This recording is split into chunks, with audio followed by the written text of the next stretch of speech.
Robert Rubin got his start in civil rights law in an unlikely way.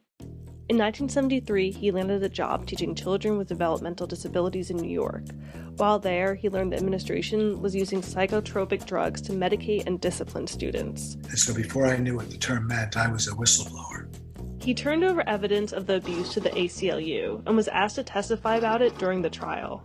I was sitting on the witness stand in the federal court in Brooklyn, and I sort of had this flashing notion that I could be more effective as a civil rights advocate. So he decided to go to law school, and in 1979 became the sole attorney for the ACLU in Mississippi. He tried cases in front of a judge named Man of the Year by the Ku Klux Klan. He didn't take too kindly to that Jewish Yankee boy. Now he's focused on using the power of the law to enforce voting rights. Power structures don't seek power voluntarily. They never have, and they probably never will. Rubin has sued local municipalities over at-large elections. That's where council members must win the vote of entire cities or counties rather than in districts. That can make it more difficult for people with fewer resources to compete and harder for candidates of color to win. In 2017, Rubin and others sued the city of Santa Clara over its at-large system, arguing that it dilutes the votes of minority communities. The city is roughly 40% Asian. This is a system that, I might add, it's been in effect for 70 years. And in that 70-year period, there was not a single Asian American elected to the city council. Then, in 2018, after a court order, Santa Clara residents began voting for council members in districts rather than citywide. That same year, Raj Chahal was elected as the first Indian American council member in Santa Clara history.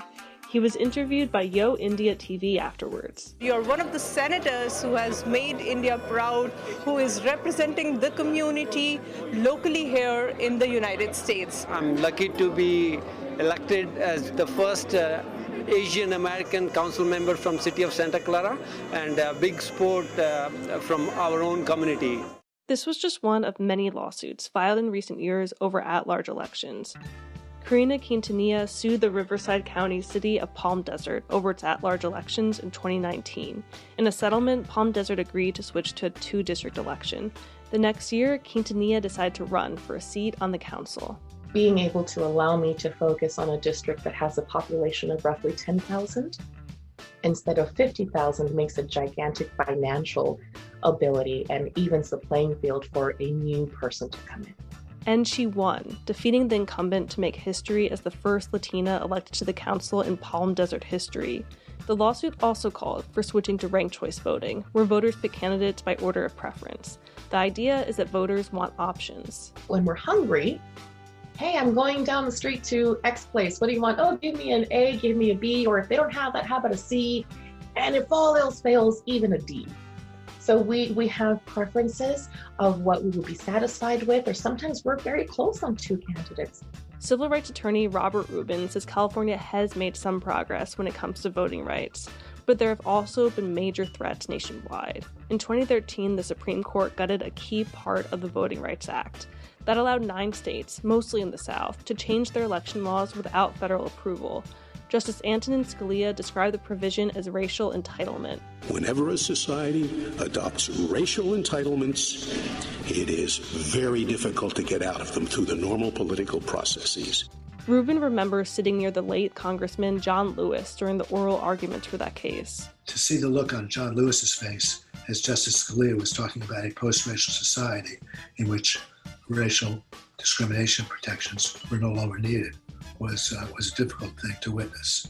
Democrats renewed the push to restore the key voting rights provisions shortly after Congressman Lewis died. My dear friends, your vote is precious, almost sacred. It is the most powerful non-violent tool we have to create a more perfect union. It may seem like a small way to uphold democracy, but on the local level, Rubin and others continue to challenge cities holding onto at-large voting systems. The city of Santa Clara has fought back against the ruling in that case, but recently lost an appeal. For Philosophy Talk, I'm Haji McDeed.